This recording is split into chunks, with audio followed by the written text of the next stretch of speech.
Hi, good evening. Welcome to the Expire Show organized for you by the Science Centre Singapore, the Singapore Institute of Technology, and Aeronautics. Today we have a very special guest speaker, and not so common. We have the person who is actually the single founder. A single founder company is actually quite difficult because you don't have many people, or you don't have another party to brainstorm with you, and everything's including sweeping the floor, you have to do it yourself, right? But we have seen that a lot of successful startups, famous one, right? Like Apple, you have two founders. Like Microsoft, you have two founders. So generally, you have more people who can brainstorm, help each other, complementary strengths. So single founder company, not that easy. However, there's one example, and a successful one, and we're going to meet Vishnu of Invigilo Technologies that deals with AI, smart video analytics. And it's very interesting because he deals in the field that not many people pay attention, workplace safety and health, which is very important for our workplace, for us to work in a safe environment. Let's go and meet Vishnu. Hi Vishnu. Hello, hi. Welcome to the show. Thanks, Prof. Yeah, thanks for having me here. Yep. Usually at the start of the show, we'll let you introduce yourself and what you do, and then we'll discuss what are the various issues and possible questions that people will ask. All right? Sure, sounds good. So I'll just get started by presenting what I have for today. Vishnu here, and I'm the founder of Invigilo Technologies. And what we do, like what Prof said in the earlier part of the presentation, is to do AI for workplace safety. It's a pretty niche, industry where I kind of basically had to, figure out the whole thing and navigate this very complex and tough path by myself. And construction industry is one of the earlier industries that we focused on too, and had to spend a lot of time figuring this out.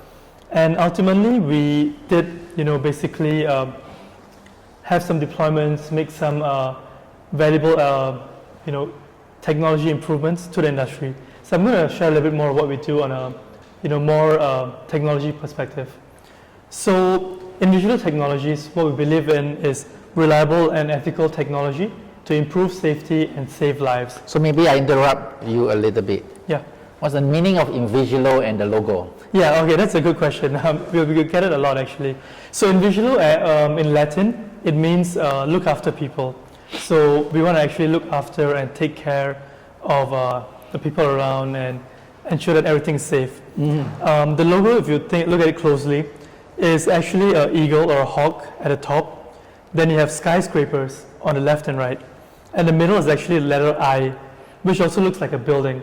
So, it's like I for Invigilo, and it just shows like a hawk overlooking skyscrapers and ensuring that everything's safe. So that's the premise behind the logo. Great. Yeah. So moving forward, this is actually a common setting in a construction environment. They're always working clustered, dangerous machines, harsh weather, and a lot of times accidents happen. And globally speaking, accidents alone in the year of 2018 cost $4 trillion to the industry. And 1 out of 4 construction workers suffer a major accident that results in loss of limb, loss of all kind of stuff, and has severe implications to their families and the companies itself. So because of this, 103 million man days were lost in 2018 as well, because every time there's an accident, you actually stop the whole construction activity. Or any work site, for example, if there's an accident in a shipyard, the whole shipyard shuts down for a few days, and this causes productivity loss. The whole projects are delayed. You get severe implications in financials, because every day of delay causes like a lot of fines, a lot of expenses, and etc. And in Singapore alone, because the government is very strong and regulatory, you kind of also get banned from participating in any government tenders. And many companies actually even bankrupt because of this accidents. It's a severe problem. And this complex problem is being tackled by a rather primitive solution. Manual inspections by safety officers. You have a human being walking around the site, And they basically take down accidents or any hazards on a piece of paper. And this thing is done for the whole site. It is very unreliable, time-consuming, inaccurate, prone to human error, and unstandardized. Imagine having to walk around an entire site, once every day, twice every day even, and it's almost virtually impossible for humans to do it alone. So, introducing Invigilo Technologies, an AI video analytics solution to enhance safety in high-risk environments. How we do this is a simple way. We place cameras around the construction site or around the job site, and these videos then are streamed to a central server or a PC, which contains our software. It's called the Safe Key software. And this software analyzes the videos and sends real-time alerts whenever a safety violation is detected. For example, you're not wearing a helmet, you're not wearing a vest, you're standing too close to an excavator, these kind of things. And you get a message on the mobile phone as a safety officer, and now you can go down to a location and prevent any further accident from happening. And over time you get a lot of data, and this leads to predictive enforcement. So you'll know which are more dangerous locations, you'll know what kind of measures to put in place to prevent accidents. So yeah, these are some of the screenshots. For example, you see like graphs, trends, and what kind of accidents have been popping up in different locations of the site. Another example of proximity to dangerous machines, and we can do a lot more such things. As listed, some of them are here. PPE non-compliance, proximity to machines, intrusion into roads, like you can't walk into vehicular zones, facial recognition, social distancing, and many, many things. And the beauty of this whole technology is that you're not limited to one industry alone. Right now we're entering the manufacturing sites and many other types of industries as well. So yeah, with our continuous monitoring and real-time alerts, along with the ability to detect more than 90% of common hazards and a portable and easy to deploy approach, we aim to reduce the number of accidents and reduce the safety officer's effort by 40%. Instead of spending 2 to 3 hours a day just manually walking around the site, you basically sit in the comfort of your office and just get alerts whenever there's a violation. You only spend like 30 minutes a day at most. So yeah, this is a typical, deployment process, how we do it. So we basically survey the site, we then decide what kind of violations to detect for, we place the cameras at the locations, collect the relevant data to train the machine learning models, and then install a new software and more optimized and accurate models to perform at a high accuracy levels. Yeah, so this is myself. I have a background in design thinking, product management, and we are advised by Mr. Goh Chai Guan, who's actually an ex-director of Workplace Safety and Health Council. He's been working in MOM for about 20 to 30 years for now. The team is about 6 full-timers at the moment, and we all come from AI and software engineering background. And together we aim to minimize workplace hazards and go towards like a zero accident workplace. With Invigilo, you basically protect your work site. Yeah, that's our presentation. Great. Thank you. Thank you for letting us understand what is Invigilo and what's your vision. And I think that you can get your questions coming at the meantime. There will be lots of things for you to ask, but let me start with first question. Okay. How does the idea come about? Oh, yeah, so it was kind of random because I have a few friends or relatives in India who actually did suffer an accident in the past. So kind of like one of the more pressing thing to me, I heard of this kind of news a couple of times, and I felt like there's a huge potential for growth. So that's one of the reasons. I myself was involved in kind of safety labs, which was a minor thing but still got me thinking. And also I just thought that this whole industry is severely undertapped. There's a lot of technology that could be used to help this industry. And all this, these kind of factors come together to kind of think about this. Yeah, I think one of the big issues that in Singapore, the safety or construction industry actually facing is that very low productivity in the sense, right? Because everything is, lots of stuff is manual labor, although the front end design, you use the beam, right? The modeling, but then actual construction is still not very technology intense. Yes. Especially on the safety part, right? So, yes, you are in the environment, right? You have worked in some safety aspects and the accidents that happen.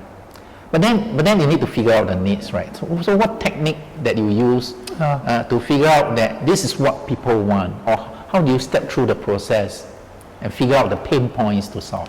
So I think there are a few factors that help this. Firstly, of course, like, we are advised by a few industry experts. They kind of feed us with domain knowledge and experience. Me coming into this industry, all these construction managers and safety officers will be like, oh, you're so young, you don't know anything about this industry. But then, we have advisors who know this industry really well. They kind of give us the first layer of information. Secondly, it helps that Singapore is a very, it's a good and bad thing, but it's regulated. Like, the government actually cares about safety. So they are very, forward thinking, and they do care about the industry. So that's where we do have need that is imposed by the government itself to adopt such solutions. And lastly, of course, recently there's been a growing number of stakeholders who themselves strongly feel about safety. So it's just about identifying these champions, these guys who are like concerned about safety, and they're willing to spend some of the money to potentially prevent losing lives, and of course to them losing even more money in the next, let's say an accident actually happens. With our system, it may not have happened, and that potentially saves a lot of money for them. Yeah. Okay, so you have to visit construction site. How many times have you been on a construction site? So many times. Yeah. Initially it wasn't that much because I was like, sitting in my office and trying to think about everything there. I realized everything was going wrong. Like, I couldn't get the right thing across, and I didn't know how to speak the language of them, like their language. So after all, I started going to sites every week, once or twice. I would have my own set of PPE, safety boots, everything. Then once I started going to site, I realized like a lot of things are different. You realize like harsh weather affects technology, power, Wi-Fi, weather, like rain, sunshine, everything is like a factor. Then you start to think about actually what is really needed for them is very different from what I thought was needed back when sitting in the office. Yeah, okay, so this is where I try to put some theory into this methodology, right, where they talk about design thinking, you work out the customer journey, but you don't really feel it unless you immerse. Yes. That means going on site and really feel what the customers or the user pinpoints, right? So then you start realizing, oh, this is what it really means, and it helps for you to understand the pain points and then work out the solutions. So how old are you when you start the company? I graduated in 2019, so I was 25 at a point of time, or 26. Now I started this when I was 26. I worked in a VC for a couple of months. Yeah. Then I helped two of my course mates who were already working on something similar, like they were doing IoT technology for helmets. Yeah. Then I went to that space, and I'm like, oh, there's a lot of other things we can do. Those two guys left now because of other commitments and stuff, but I took the concept of safety. They were using IoT and like helmets. And I kind of morphed it. In 2020 March or April, I kind of conceptualized this. Okay. So since then, I've been in this thing. But it does take a lot of courage, right? Because you work in the VC firms. Oh, glamorous. Got a lot of money to spend. See a lot of technology. Yeah, maybe sit business class. Exactly. Yeah. Such a cushy life, right? So why you want to quit and start? Especially the construction industries. Right. Workplace industry. So I guess for me, I really thought this is the right time. I didn't have like any major deal breakers or drawbacks to not go ahead. Secondly, I've always wanted to do a startup. Like ever since high school even, I was into entrepreneurship. I even joined the NUS Overseas Colleges program. I see. I went to like Silicon Valley for 1 year in 2018. So that's when I wanted to do a PhD. So I went into the program thinking of like how do I get admission into PhD programs when I'm there. But then over the time I realized you don't need a PhD to do a deep tech startup. You need an idea, and you need like skills and like connections and network relationships. And that's when I realized, okay, you know what, I'm just going to do a startup right off the bat. And I worked in a VC just to maybe understand what the VCs think about startups. Then I jumped to my own thing afterwards. Okay, good. And that's very interesting thoughts, right? You want to do a deep tech startup, don't need to do a PhD. Yes. All right. Important thing is find a good problem to solve. That people don't want to solve, you solve it. Of course, you can always employ the PhD. Yeah, exactly. Yeah, that's my same thinking. Now, let's talk about AI. since you use AI, right? Video analytics and AI. I mean, this has been existing for so long, right? And when you started off, and you heard about SenseTime, right? Yeah. Okay, they got IPO, Yes. huge company. Big company. So, what's so great about your AI? So, SenseTime is definitely is a monster, is a beast. Like, they have almost everything, they're everywhere. So, the biggest difference that we have in terms of like when we talk about AI is we don't think about AI as like a generalized software. We don't take like off-the-shelf things. We don't take like open source models. We actually add a lot of logic, thinking, and user experience. So we believe a lot in the user experience and the interface. So it's not just about sending an alert. It's about the whole workflow. What do we do to ensure that we save lives? To companies like SenseTime, it's about I might be wrong, but it's probably about just doing the task to the best of their ability, like what kind of use case. But for us, our vision is not to send alerts. Our vision is to reduce accidents, and that's where we come from a different angle, where we talk about what's happening before the accident, what's going to happen after the accident, what is the whole safety workflow that we can put in place for the consumer to actually use and see benefits. So that's where we're coming from. And in that sense, we're using AI as a tool, but the whole product itself is beyond the AI alone. Yeah. Okay, so you use the AI, you use the video analytics. The AI is just let me try to understand, right? So the video analytics is to detect whether this person is near a danger zone, like Top Gun, right? The danger zone. Then after that, you use AI to predict the patterns, right? Whether this thing will happen or accidents will happen. Well, okay, that's easy to understand, right? But when you are in my class and I was like discussing with you, something that piques me really my interest is that was during COVID-19 time, right? Where I was like, hey, we can detect people who never wear masks. Exactly. So I actually came up with the idea. How it works. So that was so I was like at a stage where a lot of my initial team members were leaving and going and leaving. So I was like a stage of desperation. Then I'm like, you know what? I think this is not going to happen. And construction industry got affected the most. Yeah, it's no. The whole thing whole thing shut down for 1 year. Yeah, almost 1 year. Yeah. And all my trials and like conversations just came to a pause. So I was like, you know what? I'm going to give up. But then suddenly I had I got a NUS funding, a bit of money from them, and decided to just like use the money and get social distancing and mask non-compliance detection. So we developed like a very bare product that detects people who are not complying to the social distancing rules in terms of distance and crowding and like not wearing of masks, let alone like not wearing of it properly. So we can even detect that. So that is like got a freelancer to build that for me, and my core teammate, this is another guy, built the software around it, and we just started selling, and it kind of hyped up the whole thing. We were like one of the first few to come up with this, and although we didn't get a lot of sales, we were the first person to always approach a stakeholder or client, and then they adopt someone else. But the thing is, we had enough conversation and we had enough like a network and relationship to have a lot of things going for us. So that's when it kind of started the whole ball. Yeah. Yeah, that's really exciting. Is that you have this business temporarily suspended, then you find another new business, and I think that's what entrepreneurs do, right? Always look for opportunities, right? Yes. So when something happens, there's another opportunity somewhere. Other things will happen which you can use your technologies or whatever you have to solve the problem. Now there's a question here, doesn't really related to your work, but a couple of months after you graduated, what are your top 3 takeaways from being at a VC? Wow, okay.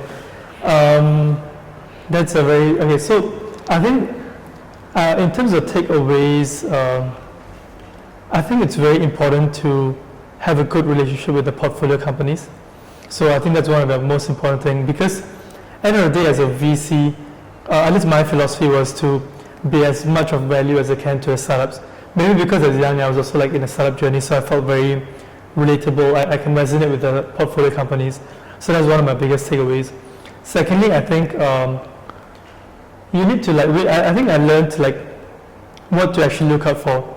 Like what are the key things that, let's say I listen to many pitches and decks, but when someone pitches to me now, I already can tell like what to look at and focus at, and these things already help me make a decision to like. Tell us the secret. What to look out for? So things like the scalability. So how reproducible the concept is. Yeah. So that's the first important thing. Secondly, like the market size and the pipeline. So it's not just about how, you don't look at a market size slide deck and see how big the market is. Right. But you need to also know for yourself whether it's that big and what is the company doing to ensure that they capture this market. Right. Like the pipeline of customers. Right. It's not just a strategy, it's about the pipeline. Do they have ready customers? The real people. Exactly, yeah. Not, I have a 10 billion market and I have 10%. Yeah, it means 1 billion, right? It doesn't matter at all. So that's another thing. The third thing is like, a lot of times the user is not the stakeholder, the decision maker. So companies who don't display this and portray that they understand this, also things that I kind of like look out for and I take away from VC as well. So to really sell something, it's not about selling to the user all the time. It's about selling to the decision maker. And that was something which I actually learned, one of the important takeaways. Which I always try to discern whether it is a decision maker or is a user. I always saw picture of Toys R Us. People shopping in Toys R Us. They say, who is the user? The kids. Who is the customer? The parent. Yeah, exactly. And they're totally different needs. One guy wants to have entertainment. The kids want entertainment. But the parents is looking at the price. Yeah, exactly. And for me, I was like, I was in a medical VC, so a lot of times the user is the patient, but the customer is the hospital or like the clinic or the doctor themselves. So it's very different. The person who buys it is a doctor, but the person who uses it is a customer. I mean, the patient. Yeah. So and that's something that we really need to discern when, as an innovator, do not to carry away by our passion. I want to help the user. I want to help the user. At the end, it's still a business, right? You still have to survive, right? You can do good, but you still have to survive. But one of the framework that I developed was what I call the 3S framework, which is actually very in line with what you said. When you have an opportunity and looking at the problem and what's the value you can create, the first thing I always look at, I call S1, what's the size of the market? Is it sizable? Yeah. And then once I determine that, then I'll look at S2, I call it sustainable. It's not the sustainability thing, but how long you can sustain your uniqueness. Basically monopoly. Yeah, exactly. Because somebody will come in after a while, right? So if it's 6 months, of course if you have IP, medical, probably like 10 years, right? Yeah. And that, if you draw S1 on vertical axis, which is billions of dollars at annual revenue, and the S2 on the horizontal axis, then they form a square, right? Or rectangle. And that is the total revenue or total sales you can achieve if it's in a perfect world.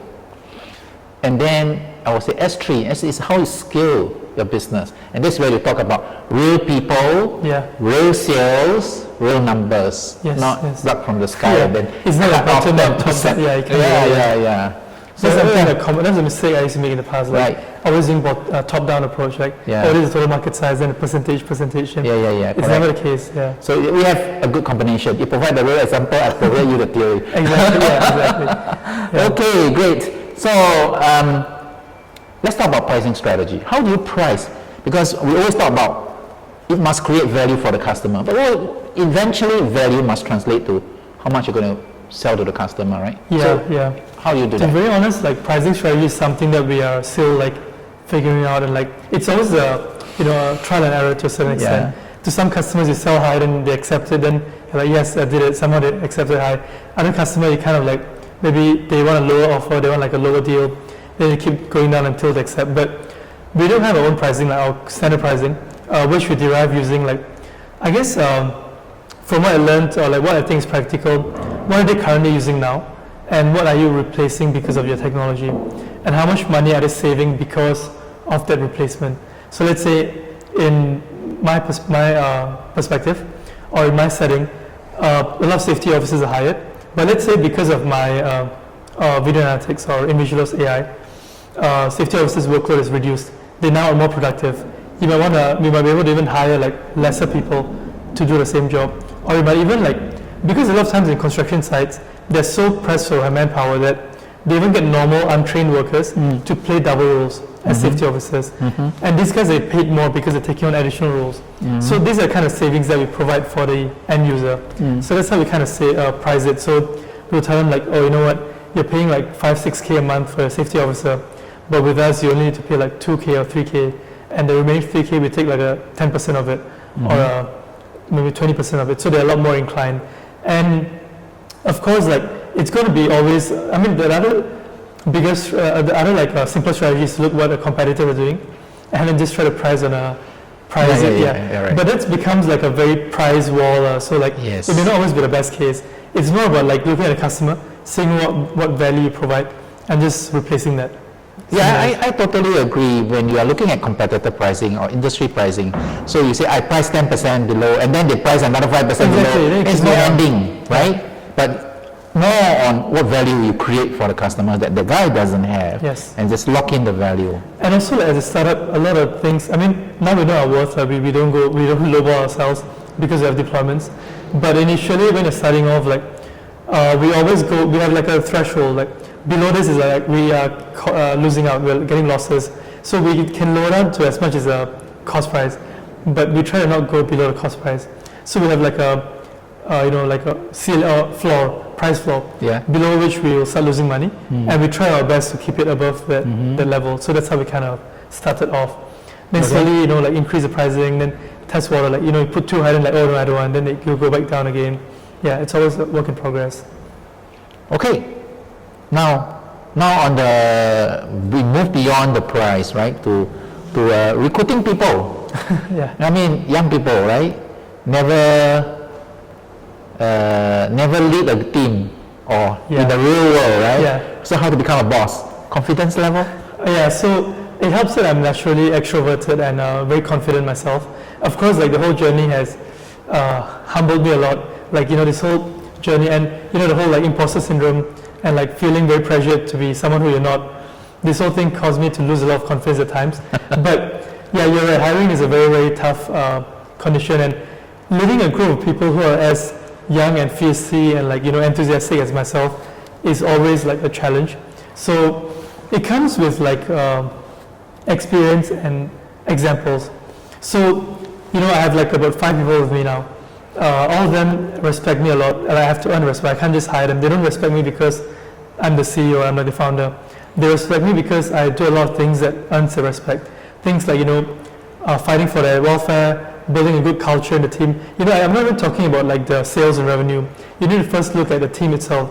It's a bit like army, like, what kind of culture are you building within the team? What kind of values are you enforcing in them? What kind of a person you are to them? Are you like a dictator? Are you like a work with them kind of person? Do you resonate and listen to them? These are some of the things that you actually put in effort to gain the respect. And the whole other side of things where you're very smart. You have to think logically about the company's growth. You prove to the team that with you around, the business development goes well. You're closing funding. You're getting a lot of partnerships, a lot of deals. So things like this are what also increases confidence on the leader itself. So it's a bunch of things which I'm learning over time. And every day is like some days you go up in respect, other days you go down because you do some mistakes. But it's always like that. Yeah. Right. So you must have a lot of Q. You must have an IQ. To be intelligent enough, make logical decision. You must have EQ, how to deal with people on the emotional. Then now there's this concept of AQ, adversity quotient, right? Yeah. Cannot fall under. No, everybody can fall, but you cannot fall because you're holding the fort, right? Yeah, it's tough. It's tough. And then you meet commercial quotient. Yeah, that's the next one. Yeah. Because if you have all these things, but you don't grow in scale. I think there's a question that is related before to the growing of the company. But before I come to that, you say something very, very interesting, and I didn't know such thing exists until my daughter talked to me, and she produced a sort of short movie musical, and it's called Imposter Syndrome. Oh yeah. I've written articles on that as well. So I have a medium. It's something that is really new to me. Explain. So Imposter Syndrome is like basically, I think it's pretty common these days in our age kind of people, millennials, I guess, to basically be doubting yourself. Yeah. I keep getting questioned by everybody. I'm answerable to everyone. Okay, so part of the reason why I wanted to be founding my own company is because I don't want to be answerable to anyone. But I realized that the moment I founded a company, I've been answering every single person there is. So answering to people who have a lot more experience, doubting your abilities, when I'm talking to construction supervisors, manufacturing plant managers, do I really know all the information to say all these things? Am I really making sense? Doubting myself at every step of the journey. This whole thing is called like an imposter syndrome. So imposter meaning, am I really who I say I am? So that's the whole concept of imposter syndrome. And this results in a lot of self-doubt, hesitation, stress, anxiety. I was feeling very scared. Am I really gaining anything out of this whole journey? Yeah. Am I employable in the workforce at the end of the day? So these are some of the real questions that I had back Yeah, then. so that's why I find it very interesting when I start seeing imposter syndrome being sort of mentioned in the newspaper. I say, in my generation, I just say, I don't know what I don't know. Yeah, exactly. So I kind of accepted that now. So Right. And big part of it is what my mentors helped me with. So I have a few mentors who I rely on a lot. So they told me about this thing. So there are 3 groups of self-love. One is things that you know. Then second is things that you don't know. The third is that things that you don't know. And Yeah. that is what causes the imposter syndrome. Yeah. So go back to Donald Rumsfeld, unknown unknowns. Yeah, exactly. And then you say, okay, I think when you grow up, right, it's a matter of maturity. I'm not sure whether we should, put too much emphasis on this imposter syndrome. Yeah. What you need to understand is that you probably don't know everything in the world. You need to acknowledge that, and you need to be humble to learn. Yes. And then do not need to be self-doubt, right? Yeah, I think that's the one big thing I learned. The world is a much better place than I thought. People are always helpful. Yes. People, you just ask. That's interesting, right? People will ask and people will give you the answer, yeah. right? Especially go on the road, can't find where to go, you ask. Exactly, yeah. Right, yeah. Okay, good. Let's come back to this question that some of our audience asked, okay? In your team, can you share the process of growing from single person to your current staff strength, how you gel them together, and how you manage the growth, right? Communications, Yep. organization structure. Yeah, so these are all things that I'm not familiar with, and the whole HR. I'm the HR of my own company, so it's work in progress. Things I'll go from the more of personal stuff what I've done. So things like having frequent gatherings, having lunches together, having outings together. We go and have dinners occasionally. Mm-hmm. Of course, COVID makes it difficult, but we have lunch every day together as much as we can. Other things are resolving conflicts in a professional manner. As much as we try to avoid it, conflicts always happen in workplaces, and it's about having a proper framework and environment to resolve this professionally, because all of us are working adults. And when you do this a couple of times, the bonds also strengthen over time. Because if you're able to successfully, recover from a conflict or basically deal with a conflict, you become a step closer to one another. And I'm basically a mediator all the time. If 2 of my engineers are having different thought processes or different suggestions, I have to mediate the whole process. And this kind of strengthens the team together. So of course, initially me alone makes it a bit difficult. And then I got a few more people. Then I have to start learning how to deal with people. I have to start understanding that I can't make a decision alone all the time. But there are some decisions that I have to take alone as a solo founder. But as much as I can, everything should be discussed as a team. And having the team believe that they're part of a greater vision, because that's what I believe in as well, and that's what Invigilo stands for, makes it a lot easier for everyone to gel. Today, if you go to my team and ask any one of them why they're working for Invigilo, nobody will say all of the answers will be because they believe in a zero accident vision. Yeah. So yeah, they all are really driven towards that purpose, and they're not even in it for they don't even say my name, they say because of the company. So it's really touching to see that. Yeah. So great. So we talk about good things, build the company, vision, and blah blah blah. So I'm going to ask you a very tough question. Okay. Have you ever terminated the employment of a staff? Thankfully not yet.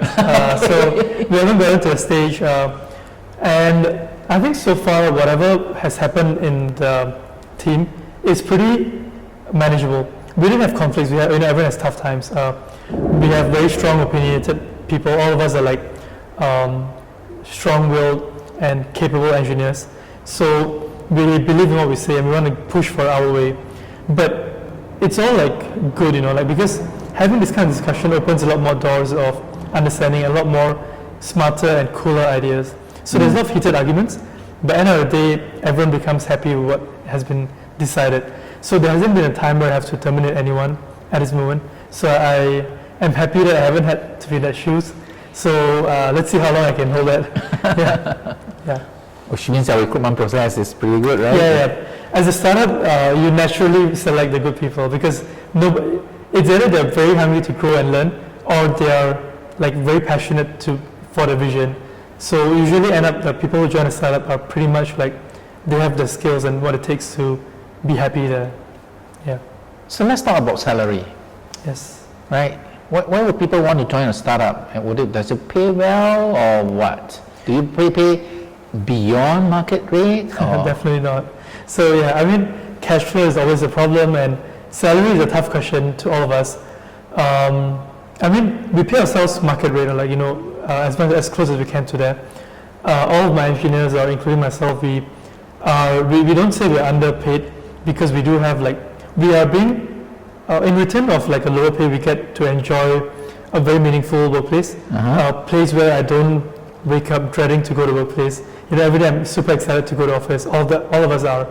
And I guess the skills and the kind of things we do at a startup is something that is very in demand.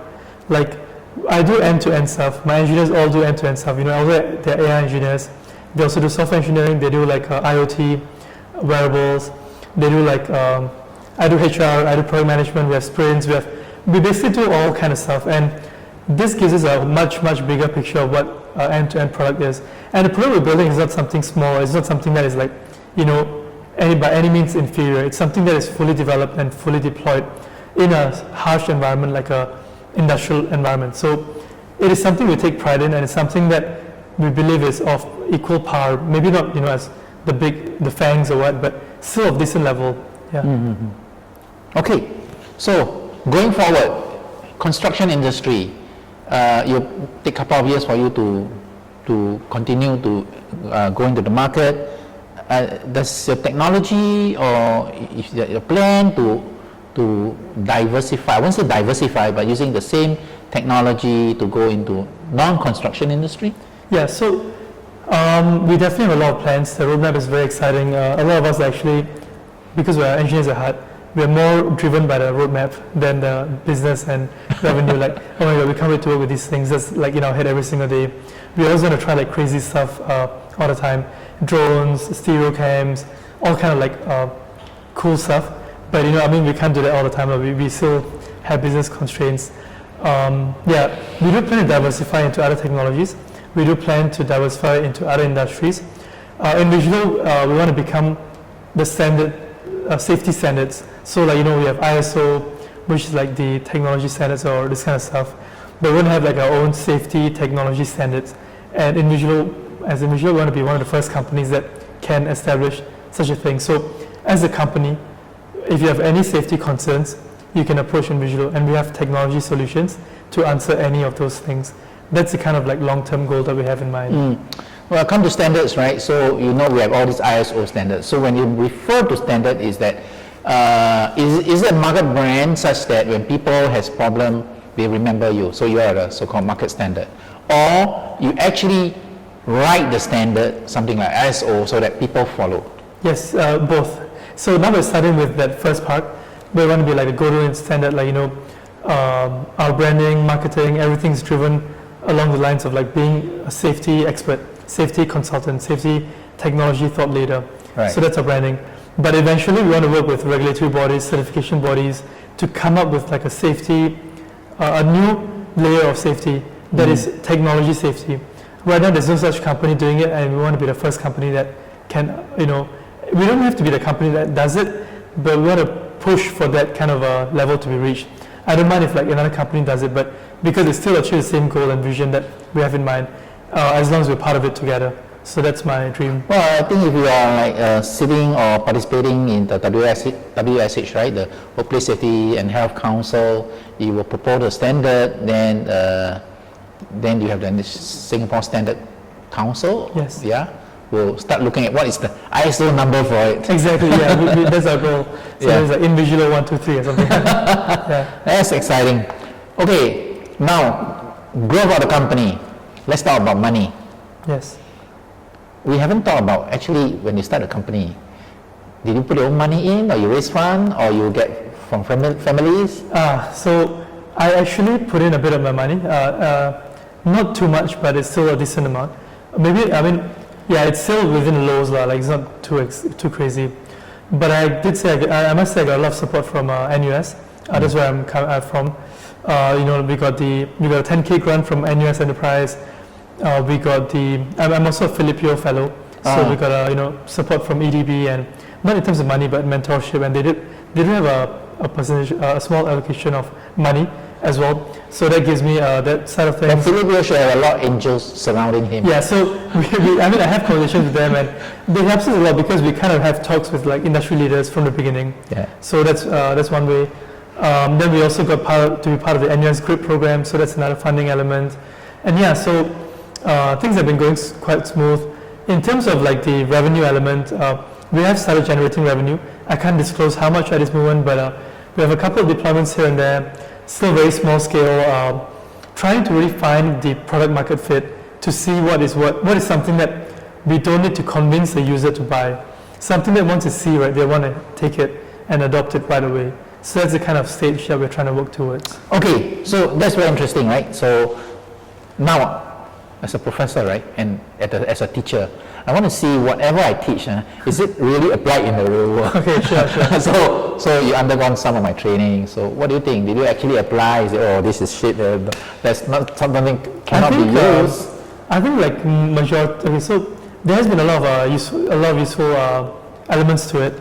Definitely, a lot of things I've learned from the lessons. But for an industry like where I'm operating in, Yeah. it's a bit different. Yeah. So I have to tweak a lot of it to fit the industry because construction, manufacturing, oil and gas, shipyards is a completely different ballgame. In fact, B2B enterprise AI itself is like a whole new beast. Like the way it operates is very different from many of the classes I got in NUS Enterprise, be it NUS Overseas Colleges, or be it the GRIP program by yourself. It was definitely helped me shape my, structure everything and have like a very good outline to follow. Gave me a lot of pointers and questions to think about. But ultimately to deploy, ultimately to like ensure adoption, these things had to be tweaked and changed. So it's a good starting point. Yeah. Yeah, no, I totally agree. You cannot adopt the framework if wholesale, because framework always have assumptions inside. Yes. Which then have to be modified when you go into the real world, right? Because what's the framework? It's generalized. Yeah. That's why it's framework. Right. Okay, great. So we talk about money, we talk about funding, and work-life balance. Are you getting married? No, not yet. I mean, I guess so. I'm not sure. I have no plans yet. So, No wait too long, but but then how do you find work-life balance here? I mean, in a startup, you're so busy. How do you unwind? So for myself, I do have a strong support system. Family and friends, I spend a lot of time with them. I mean, my family does complain that I'm not spending enough time with them. But I mean, at this stage, I think it's quite important to allocate as much time as I can to the startup, because it helps for long-term longevity of the company itself. But in terms of work-life balance, I read a lot, I watch movies, I like meditation, I do meditation. I mean, I stopped for a long time now, but I'm trying to get back into it. Maybe not too much work-life balance yet, still working towards it, but maybe I just spend about 2-3 hours a day not working. Okay. Yeah. So this is one topic that I seldom raise in my show. What do you think about the Singapore innovation or entrepreneurship system, the ecosystem? You are in it. Are you very happy? The helps that are given. Yeah.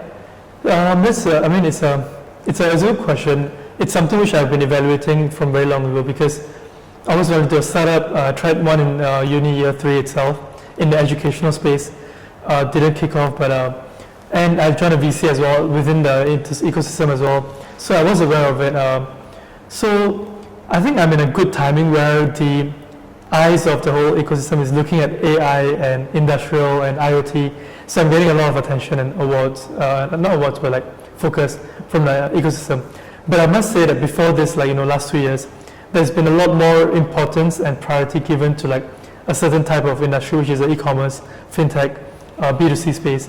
Only recently, I believe, like there's a lot more attention given to like B2B, enterprise AI, and it is growing. But I do feel like this, this is something I must raise because I have a few friends who are in this space. Like the whole fashion, arts, and like this whole arts craft, stuff like this, it's still not receiving enough attention from the ecosystem. But I think it is fine because the number of players in this industry are also like not too significant. So it's like, always addressing the majority. Like that's how society works. What is the biggest now, that's what you address. So yeah, I must say, like for us as Invigilo, it's amazing. But I can't say the same for all industries. So the timing must be right. Yeah, I believe in timing, yeah. Yeah. Okay, maybe before we go, since you're a single founder, entrepreneur, maybe you want to give some advice to the youngsters, right? So maybe give 3 pointers of if you want to start a company or go on a great venture, how should you prepare for it? Prepare for it. So I think one of the most important things is to know that like there is no right time. Like you just need to do it. So you just need to try it out and just believe that you are. Let's have a confidence and belief and blind faith that you can do it. Secondly, I would say that don't be delusioned by this term called passion. Like passion is very important, but a lot of people don't really know what passion is to them. They think passion is like whatever this passion, I'm passionate about this, so I'll go towards that. So for me, I've said this in many other places before. To me, passion is like a combination of emotional and financial stability. So whatever gives you emotional and financial stability in varying scales, it's like a trade-off. The more financial stability you have, the lesser emotional stability you might have. So whichever makes sense to you most is what you should call as passion. An example is like, I was in education space. I was very passionate about education. I still am. But does it make sense to pursue this as my passion? It's something which you have to weigh. Am I emotionally happy and like happy from or satisfied by doing education? Yes, I love education. But secondly, is it financially stable? In a place like Singapore, it's extremely saturated. There are a lot of competitors. Unless I have something really, really different and unique, I won't be financially sustainable. So that's the reason why I decided, maybe it's not my passion, but I looked at construction, industrial AI. I think there's a huge financial aspect to it because it's so untapped. And then the emotional thing is like, maybe not that much, but it's still good enough to make me go into this. So that's like my passion element. And thirdly, it's about having enough skin in the game and getting people that have enough skin in the game. So a lot of times people like join without giving up what they already have. So like, part-timers or, I don't have anything against part-timers, but as a core founding team, you should try your best to have everybody full-time on it. Because if you don't have enough skin in the game, you'll never know what it feels like to struggle and make the company succeed. You always have like this comfort zone to go back to. You'll be like, you know what, if I fail, I'll just go back to my 9-to-5 job. And for me, I took that decision to quit my job because I wanted to feel this pressure to go forward. I rejected a master's offer from UC Berkeley because I wanted to feel that drive to like just to make this happen. Because if you have all these like backup options, you're never gonna make it happen. But at the same time, don't be foolish. Like you need to have fallback. So it's about having a fallback that is not easily achievable. So you kind of like try your best before you know what, I'm done, I give up, and then you just do that. Yeah. So these are kind of like the 3 main things. I guess one more thing which youngsters these days are like very stubborn, and they keep trying because they have like this false ego to like prove to everybody. So it's very important to know when to give up. Like don't keep trying on the same thing again and again and again because it's just a waste of time. Like you're just gonna burn out. So super important to know when to give up. And to me, like to different people, giving up means different things. It's about identifying what giving up means to you. Yeah. Yeah, it's as what Einstein say, right? You you can't produce different result if you keep doing the same thing over and over again. Yeah, if you do what everyone else does, you get what everyone else gets as well. Yeah. Okay, thank you very much for coming to our show and give some good advice. Next week we will have another youngster, I think probably single founder also, Okay. Simon. I call him the Rocket Man. Oh, I know him. Yeah, Simon attended my class many years back, and it will be very interesting because you get to see him shoot his rocket. Where? Won't tell you. See you next week then. Bye. Thank you.